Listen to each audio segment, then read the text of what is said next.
5:30 to 7 is just kind of my time, and I don't love it. People are like, "Oh, you like rising early?" No, I don't. But if I don't, then I don't get it in, and I know who I am when I don't get that time with the Lord. Praying, whether that's contemplative, well, it's kind of a combination of just sitting with the Lord, having my coffee, waking up slowly, praying, journaling, of course, reading. I read a psalm a day and reading usually in both the Old and the New Testament, and journaling and all those things. And that's just my time. And I look forward to it every day, and I feel it when I don't get it. But of course, I'm normal. Like, there are some days where I do sleep in on accident, or I have to be somewhere super early and I can't wake up at 3 a.m. or whatever the thing is. But that's pretty regular for me, 7 days a week. That's very formative in my rule of life. Hello, everyone, and welcome to the Sowers Podcast. My name is Matt Naismith, and I am your host. This podcast features stories of Canadian church planters and leaders who are influencing kingdom movement and impacting their communities. Whether you're a church planter, pastor in a church, part of a church planting team, or someone just wanting to learn more, we pray you get inspired to become a sower in the places where you live, work, learn, and play. We pray this is a blessing to you, and if it is, we would ask you to share links to episodes, subscribe on whatever platform you are using. With that, let's get to our next conversation.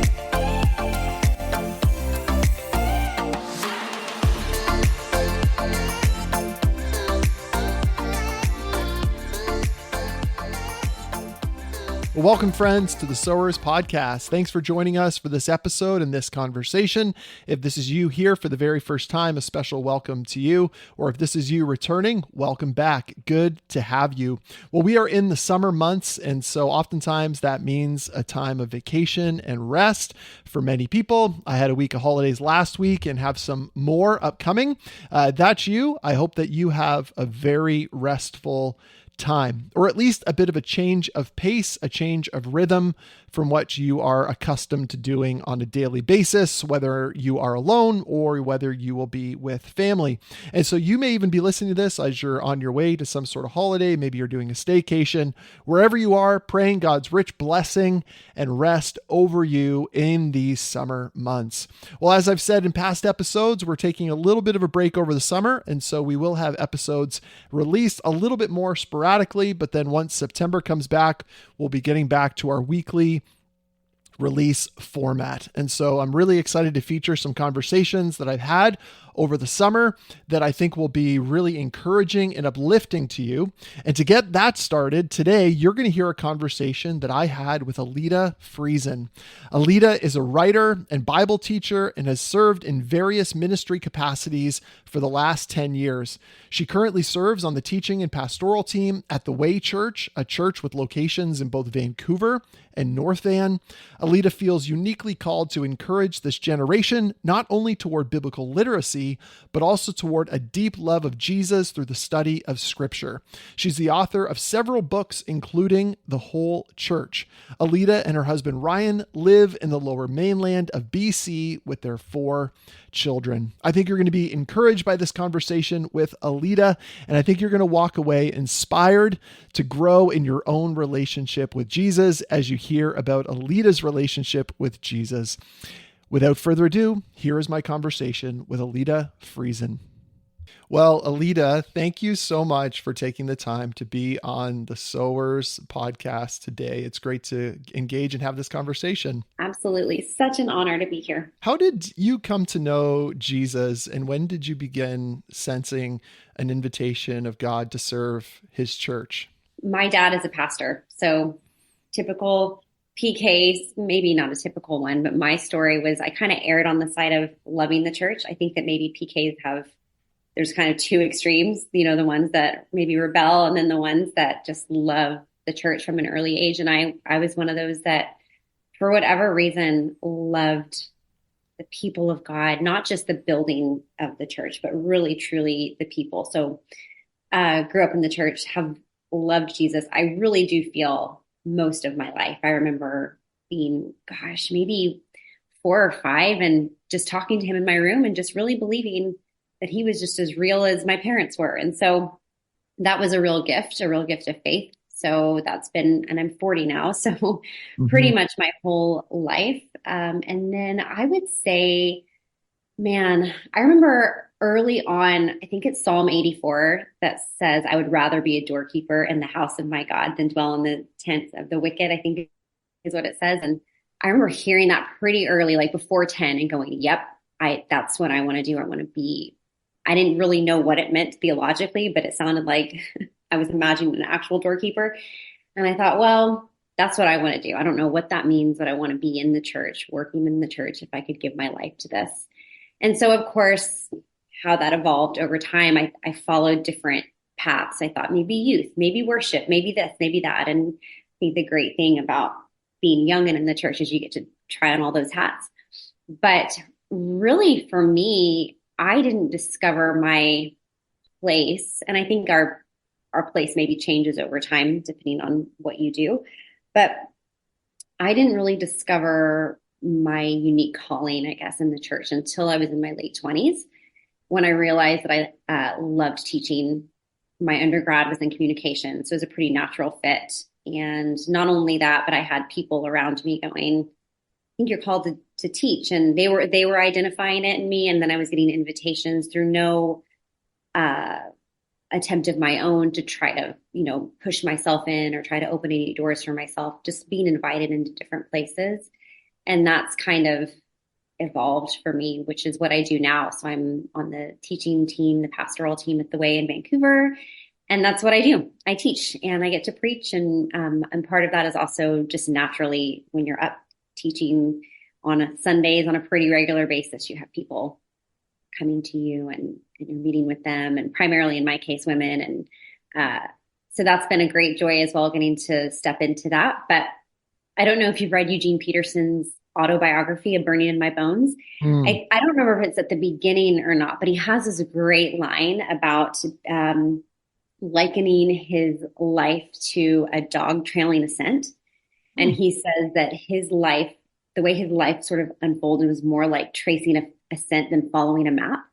And when I read that, I was like, yes, that's exactly how I feel like my life has unfolded, or my even discovering how to serve in the church, what it's looked like for me. It was not like I had an altar moment. I want to be a pastor or a preacher or a teacher and then pursued it. It was just like following the scent. Just what next, Lord? Where am I going next? And so here I am, still following the scent in a lot of ways.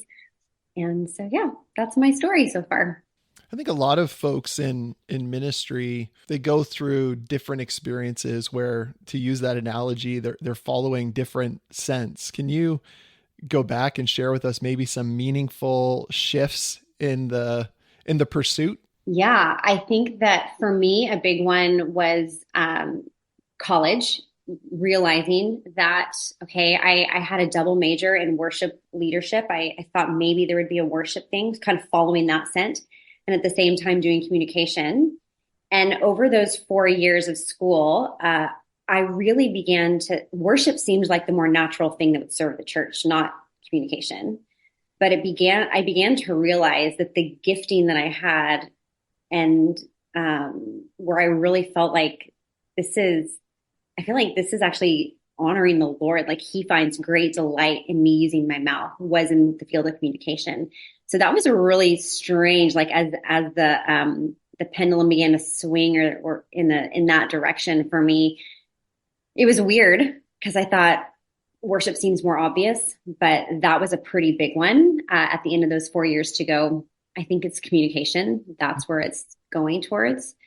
And so that was one big scent that I really leaned in towards. And I still love worship, but I mean, it's a gift to the whole church that I'm not leading worship. Like nobody wants me leading worship. There's too many great people doing that.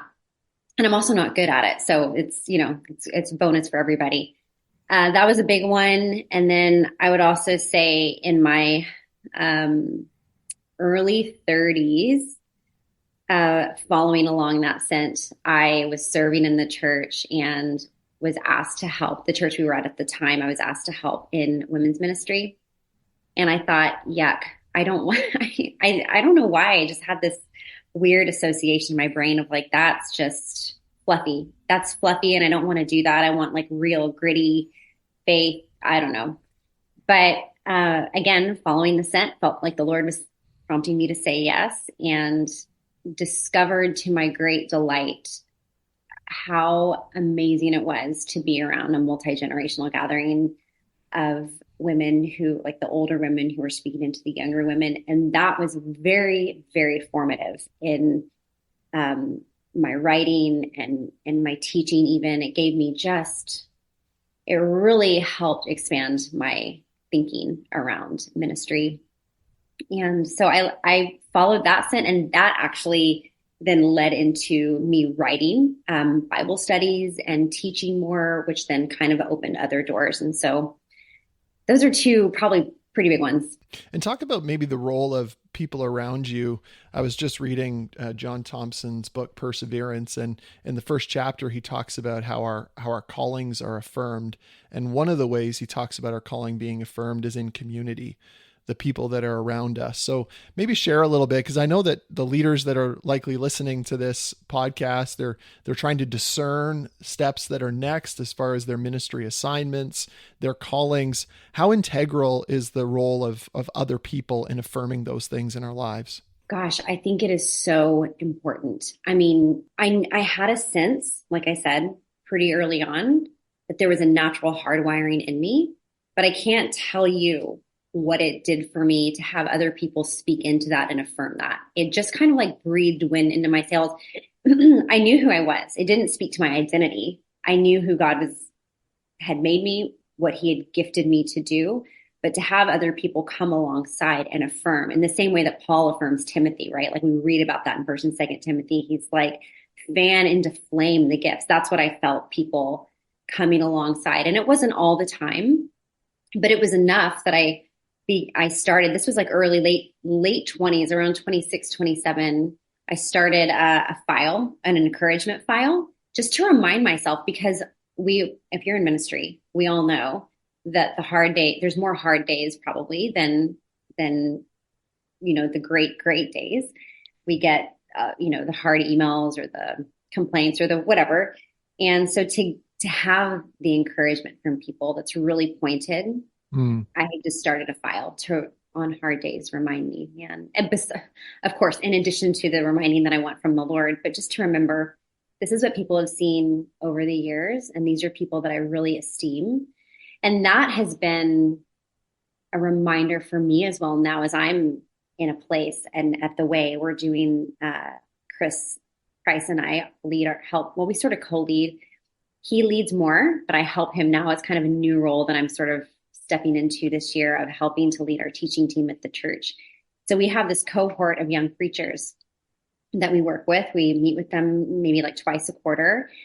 And it's the role now of us going, we get to encourage, we get to identify gifts. This is what you're amazing at. Just to be able to pull out the different things in people is, I think, one of the beautiful parts of being on this side of it now. And looking forward, Daryl Johnson, who is on our team, he's 75, I believe, and he's been preaching the gospel for 50 years. He's been in pastoral ministry for 50 years. And I always joke that I want to be Daryl when I grow up, because he is the biggest encourager you've ever met. I mean, he just loves to encourage, and he calls anybody, everybody's young to him, he says. So he tells me, I love encouraging you. You're a young preacher. So then I get to pass that on. And I think when I'm 75, I want people to know that I can be encouraging them and continuing to call out the goals in people and identifying the gifts. So I try to do that more. I think it's, as I see how much it's been an important part of my own journey, and having leaders identify it, I want to be able to do the same thing for the next generation. And I think we have to be intentional about it more than maybe we think we do, to go, all right, who am I? Who's in my sphere? It's not even just a discipleship issue, but who can I encourage just this week? What thing do I see in that person? And it can just, it can make all the difference in the world, I think. So what have been some of your highs and lows of ministry so far, and how have the lows in particular, how has Christ come alongside and sustained you in those times? For me, I think one of the biggest things, like a high would be getting to do ministry with friends, which is kind Mm. of our situation right now, and getting to plan a church alongside of friends and their families who are at a similar stage of life has been a real gift. Another thing, of course, seeing people come to faith in Jesus and seeing new people come. It's not a growth issue. I mean, we were a church plant in 2020 during COVID, but to see that it worked, even though we were in the middle of a pandemic, that Alpha is really working. It's kind of a funny one to go every time we meet and we talk about different things that we're doing, and we're like, Alpha is still working. The formula works, the Holy Spirit weekend works. Like, it's just pretty wild. And so those are pretty fun stories to get to hear on a regular basis. And one thing that we felt uniquely called to pray for when we moved into the city and planted the church was that prodigals would come to faith. And Mm. so that's been a pretty cool thing that we've seen, or the prodigals would come back to faith. And so we've seen that, and that has been a real joy over the last several years. And I think one of my biggest highlights has been, I'm not sure if you're familiar with our story, but we use the language of adoption. We adopted an older congregation in 2021, and they were, like many churches with older congregations, really struggling during the pandemic to move online. And so we came alongside on contract for a little while, and they had about maybe 30 people in their congregation at the time. And they were making the decision on, do we try to replant? Do we try to join another church? Or close our doors, sell the building?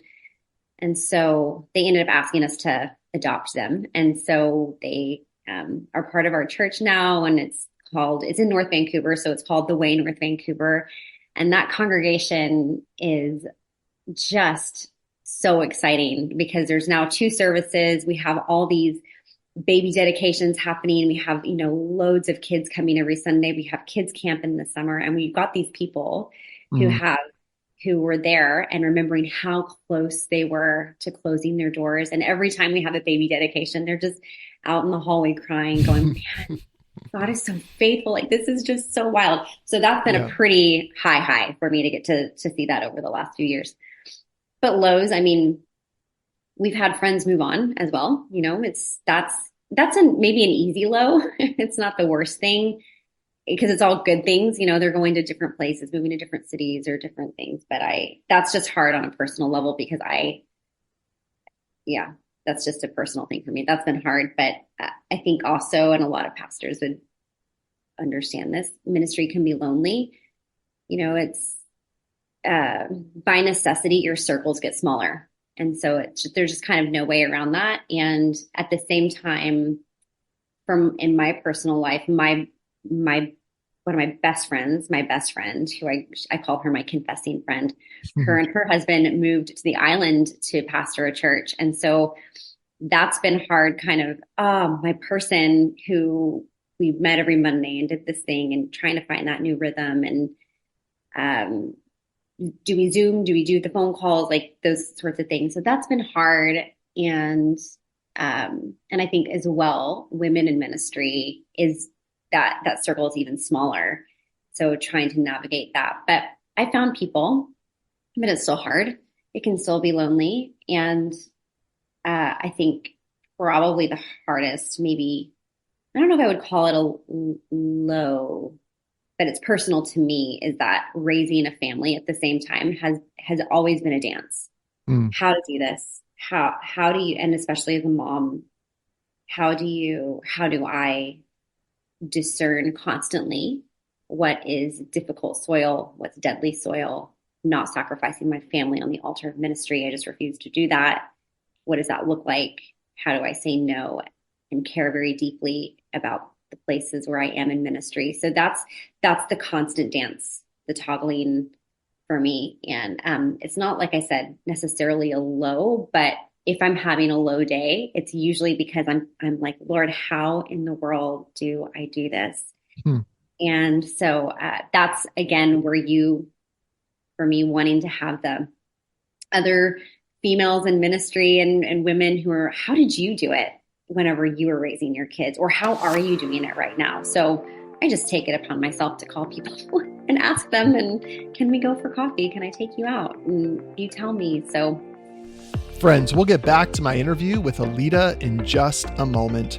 Prior to that, however, I want to let you know about the Canadian Church Leaders Network. The Canadian Church Leaders Network, or CCLN for short, is a network committed to serving church leaders in Canada and developing the next generation of ministers who will lead the church of tomorrow. Their initiatives include producing online content and resources, hosting regional events, and facilitating the Church Leaders Incubator, which is a 2-year program to strengthen young pastors for long-term, effective senior leadership. Their goal with all their initiatives is to catalyze conversation and build bridges across various contexts in order to better equip more resilient, theologically robust, and culturally nuanced church leaders to thrive in our post-Christian culture. To learn more about CCLN, you can visit ccln.ca. Once again, that is ccln.ca. And now back to my interview with Elita. Well, I think lots of those listening struggle with balance. So talk to balance in ministry. It's always a challenge. But what have been some of your disciplines related to balance? And as you said, not sacrificing, particularly your family, on the altar of ministry. I think that, so two of my biggest disciplines, probably won't be any surprise to hear me say Sabbath. I mean, I felt pretty close. I want to say 2018 or 2019 to being like, burnout may not be the right word, but I was unexplainably tired and nothing was giving life anymore.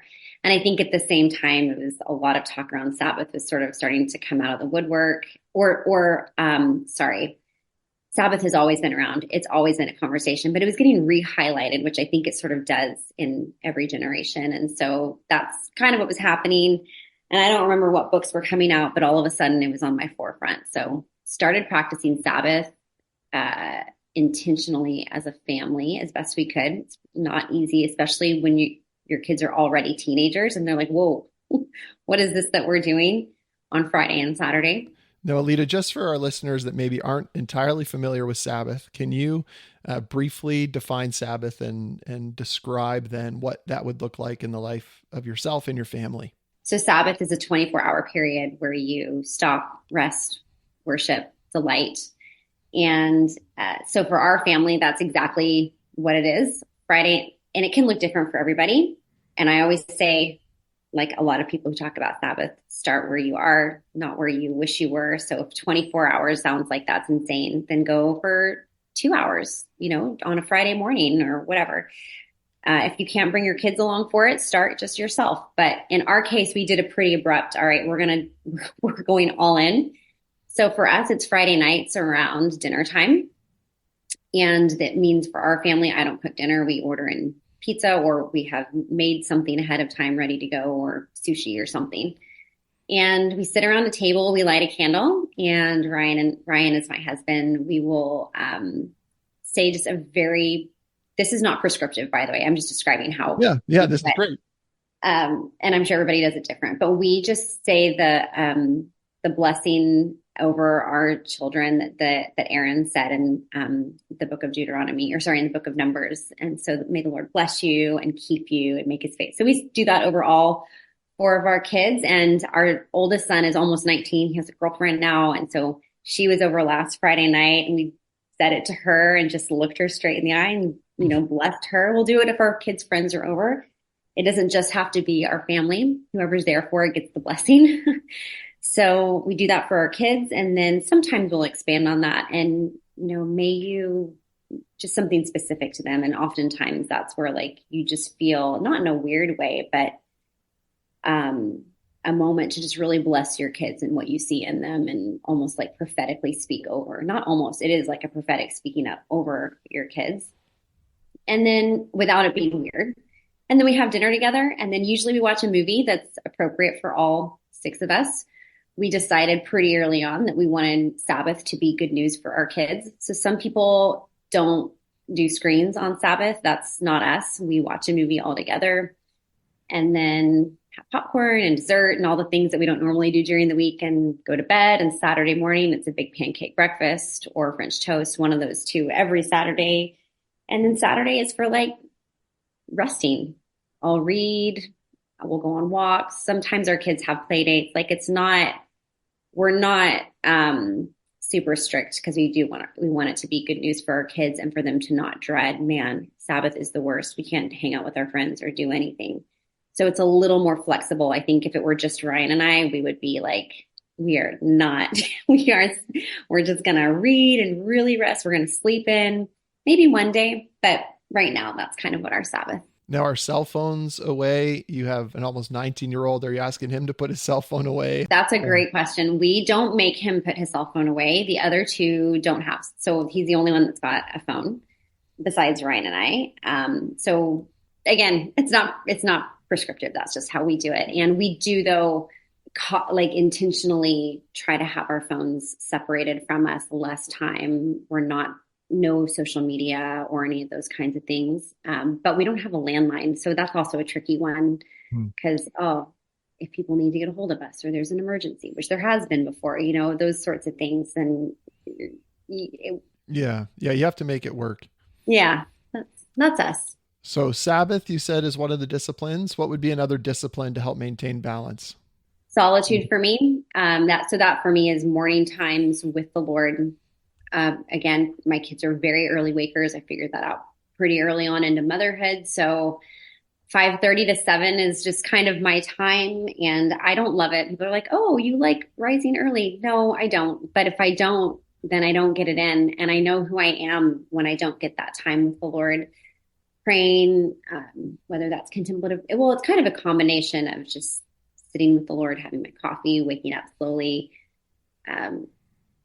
praying, journaling, of course, reading. I read a psalm a day and reading usually in both the Old and the New Testament and journaling and all those things.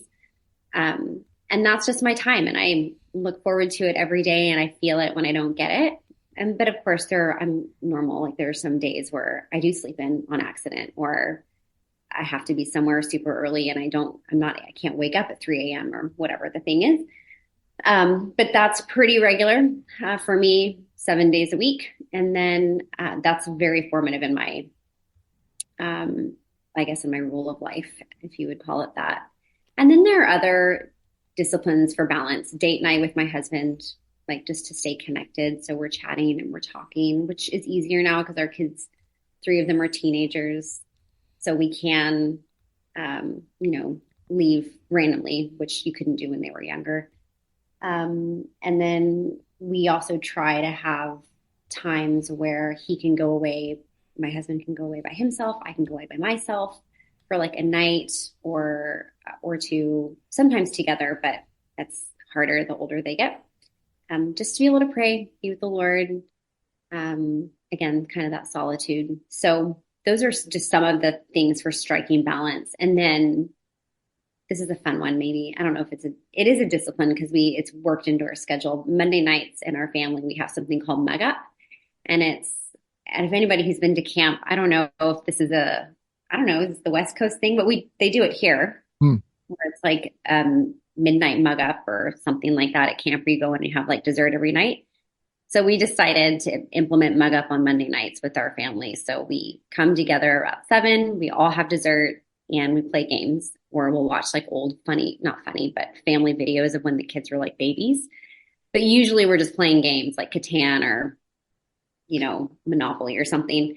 And it's for me that again, it's a decision to balance out not just like work-life balance and ministry family balance, but also we're not doing the screens. We're not doing the other things that we could be doing. We're all together and this is a decision. And so sometimes it does feel like, man, it'd be so much easier to just not make dessert, just throw on a show or something. But we do that. So it's good. Yeah. It sounds like over the years, God has really impressed upon your heart a love for the church. But as I'm sure you're very aware of, everybody that comes to a gathering or engages in an Alpha course, they're oftentimes, hey, if maybe they're interested in following Jesus, I can do this thing, but do I really need to be part of the church? So how do you counsel someone when they ask about following Jesus, but avoiding the church? Yeah, that's a really great question, and very relevant because I just had one of these conversations last week actually. I think that for me it's pretty simple in I mean it's simple, but it's not, of course. I mean it's simple in that I think that the witness of the scriptures is that the church isn't an individual, it's a body. So iron sharpens iron. We need one another. Jesus did life in community very clearly. We see that in scriptures again. So then we should too. Um, I also think though that practically speaking, it's just harder. It's harder to follow Jesus alone. I don't know if you've read John Mark's newest book, Practicing the Way. Sorry, John Mark Comer's book, Practicing the Way.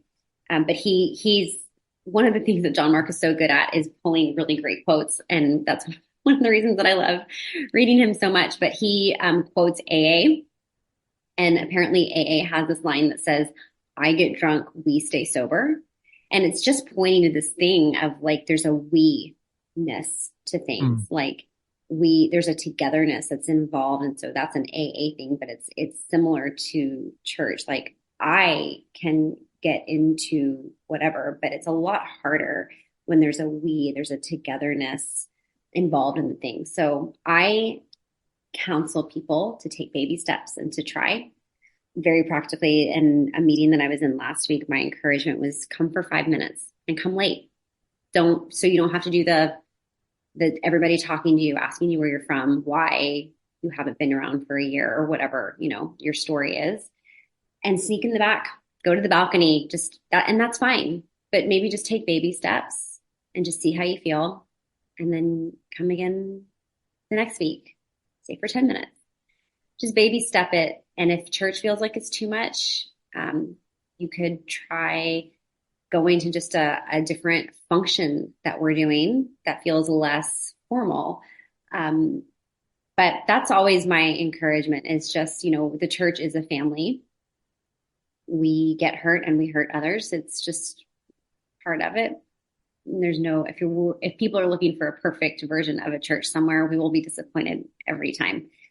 But I counsel people to keep trying, and that can take a while, but I think it's okay. And I know I can speak for our church, and I think maybe most churches, there's no shame in just showing up, trying again and again and again and again, which is really what we're all doing.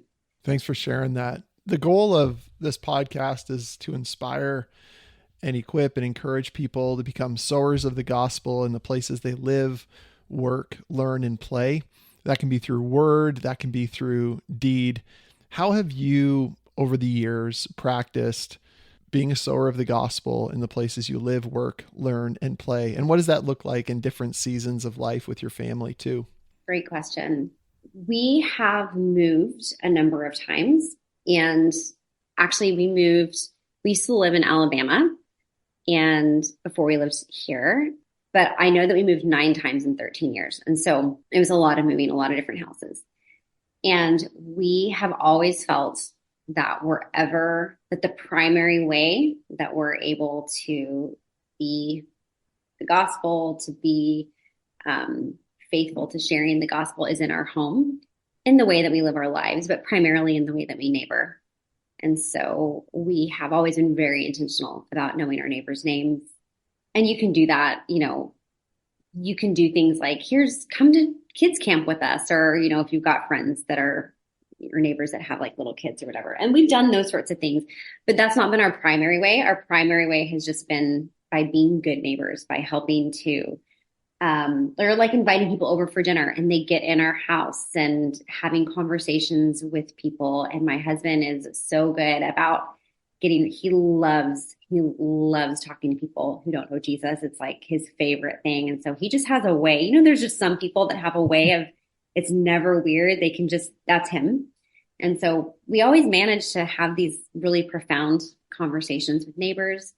And so that's been neighboring has been our primary way of modeling, but also just embodying, I think, the gospel, hospitality, generosity, or trying to anyways, and modeling it to our kids as well. There's these rhythms of our life that we have, and sometimes we think that, oh, in order to do this whole sewing thing, I need to go do something else, and oftentimes it's living with an increased intentionality in the places that we are simply living, that we're working, that we're learning, that we're playing.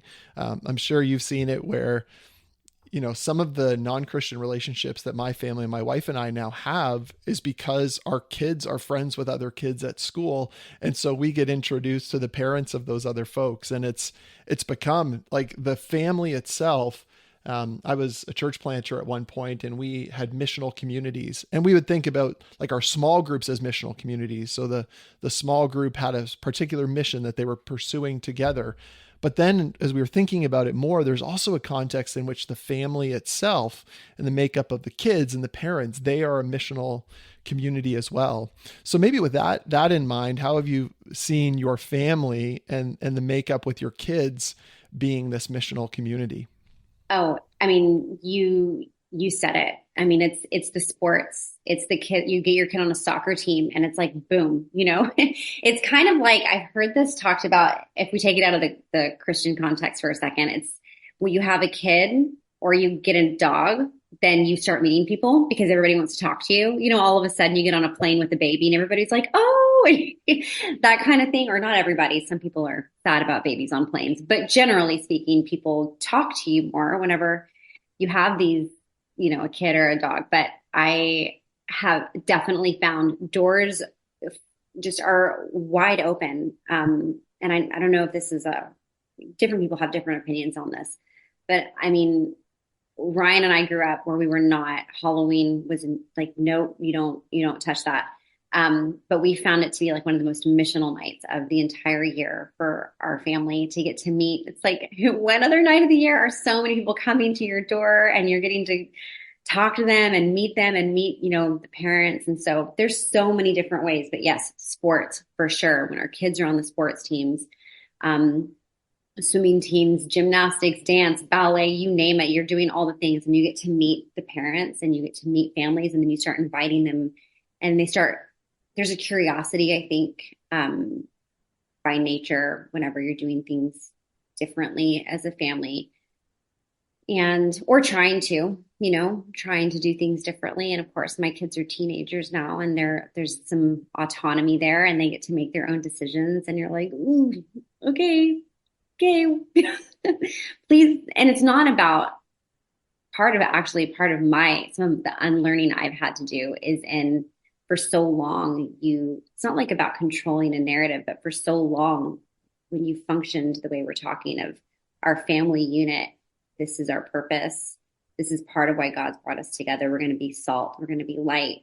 And then as your kids get older, not that my kids have abandoned faith or they love Jesus and everything, but they're making their own decisions, and they're not always the best decisions. And you're like, you want to insert yourself and go, remember who we are. But I'm also going, well, it's not a reflection on us or on family anymore. You actually do get to make your own decisions. So that's some of the unlearning I'm having to do is, regardless of what other people think, it's not necessarily a reflection on us and what we believe or what we've taught, but you can make your mistakes and do your things, and we're still here and we still love you. So I'm glad you brought up Halloween, because I'm very pro Halloween. I always say, and you said it, it's like the one time a year that my neighbors are coming to my door, and I'm not going to theirs. And so we've made a lot of it. Like we were doing in the early days when our kids weren't going out and really trying to fill the pillowcase of candy. We would do hot apple cider outside of our house for parents and try to create an environment where people were hanging out. Now our kids want to go out and, as I said, fill the pillowcase.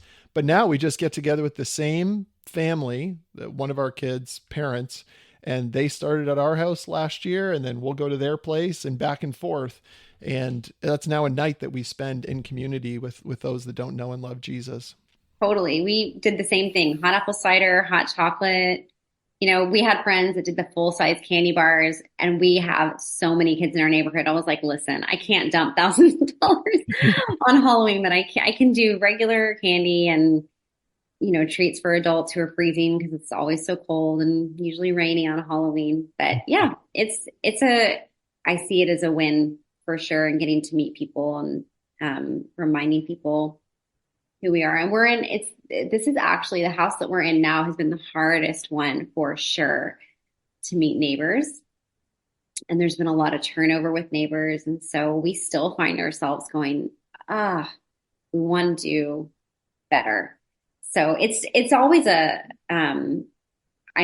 offer these things up as things that we have done, things we are doing, and not always doing super well, and trying to do them. And recognizing also that seasons of life change, and it feels like there's less margin sometimes to do those things, but making a decision, like, again, we were talking about the disciplines earlier. Part of it is just going, I'm writing this into the way we're going to live life. This is how the kind of family / person that we want to be. And so therefore I don't just accidentally end up being a really hospitable person. At some point you go, I'm going to make hospitality a decision, or generosity, or whatever the thing is. And so all these things are still a journey. But as we close, Elita, what are you most hopeful for related to the church in Canada? And then what is something that you're praying the most about? I think I'm most hopeful right now for pastors. Part of our church, one of the ministries of our church, is called Canadian Church Leaders Network. Seeing how pastors are being encouraged and connected over the last couple of years. And I, as somebody in ministry, hearing the stories that are coming out of that, people are feeling less alone. And I'm also just hopeful because we're seeing this. I think it's a good undoing of the celebrity pastor model and going, no, it's actually about the local church. It's actually about life on life. And we're coming back, I think, to things that are really core and things that matter. And so that makes me very excited and very hopeful. Praying for revival, which maybe that's like the old or like the common answer. I don't know. But I think just on the heels of what we've been seeing over the last couple of years, maybe even the last several months here, I'm praying for revival in Canada. Again, particularly, I think that seems like there's something unique happening in college age students.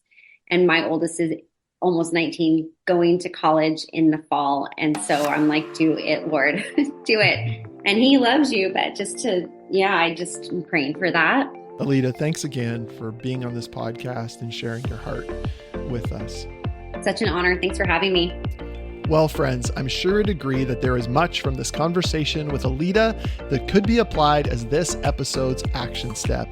The thing that I want to highlight and focus on, however, is spending alone time with Jesus. Elita talked about her wake up at 5:30 in the morning. She confessed that she's not a morning person, but it's so important to take that time to be with Jesus. She recognizes the type of person that she is with it and the type of person that she is without that time. But it's the communion that she is experiencing with Jesus, which I'm sure is the best thing of all. How are you doing right now in your alone time with Christ?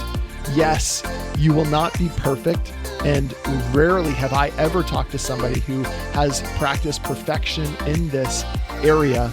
But what is the time like right now? And how, over these summer months, can you make some adjustments or some small changes to increase that time, or for that time, if it needs to be short right now, to have more potency as you spend that time listening, praying, reading, and reflecting. And so that's simply what I want us and I want you to be left with today, is considering alone time with Jesus, the time spent, when it's spent, how it's spent, and any adjustments that can be made as you continue to take that time. Thanks, friends, for joining us for this episode of The Sowers. I'm now going to leave you with a clip from the next episode that will be released with Jesper Jeppesen of Haven Church in Toronto. I remember actually waking up in early January and thinking to myself in 2019, what have I done? Like, I really mean it. I thought to myself, I made a huge mistake. We've come here. We have $9,000 as a church. We didn't raise enough money, which is another mistake I can talk about later, which was a huge mistake. And we don't know anyone in Toronto. All my wife's friends are in Waterloo. I have never in my life prayed so much that month as I did there.